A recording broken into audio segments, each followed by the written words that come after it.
That also is a huge problem for our democracy, these isolated media islands that people are on. We read the Washington Post, or we used to, the New York Times, the Wall Street Journal, etc., mainstream media. A large portion of America does not. And everyone is sort of fractured and into their own information cells. And it strikes me that that's even a bigger threat than losing a third of the news journalists at the Washington Post, if you had to rank it. Madeline, I think that's such an acute observation. I was really struck in the course of the 2024 campaign. There was a survey that came out at one point that showed that the biggest indicator, of sort of different views in the election and whether you were a Trump supporter was not even what type of news media you consumed, but whether you consumed any news media at all. So ironically, that there was more in common between the Fox News consumer and the MS Now news consumer than between the people who are only getting information from TikTok. And so I think your observation is right on point. And of course, we know where the trajectory is going here. The direction of travel is going to be for more of that and not less of that.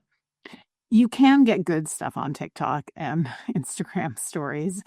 You can get good information. I'm wondering, your son is of that generation and he's already an accomplished journalist. What does he say about how journalism should go forward and be healthy?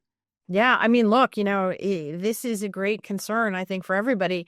What I've heard, from Theo was an early indication a couple years ago of what we're now hearing, more broadly, which is a radical decline in reading behavior, even among, young people at, elite schools, at competitive schools. Obviously, it's very hard to get into Stanford, and the kids are really smart.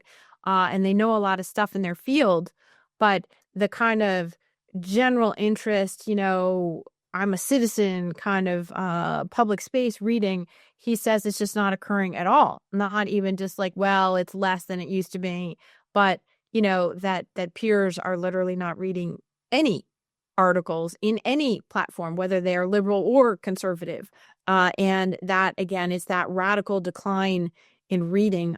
There was a, terrific and I think sobering piece in The Atlantic last year that pointed out so many examples of the decline of reading, even at Columbia University, where its kind of great books program is the pillar of the freshman year experience there. And it has been, I think, for like 60 or 70 years. They had to radically cut the amount of reading that they were requiring of students because they just weren't doing it. And, I think we're just at a moment where the change is even bigger than we've sort of yet been able to process. Join us next week when military historian and Washington Post columnist, yes, he's still with the Washington Post, Max Boot, will be in conversation with Larry Diamond about the future of Venezuela.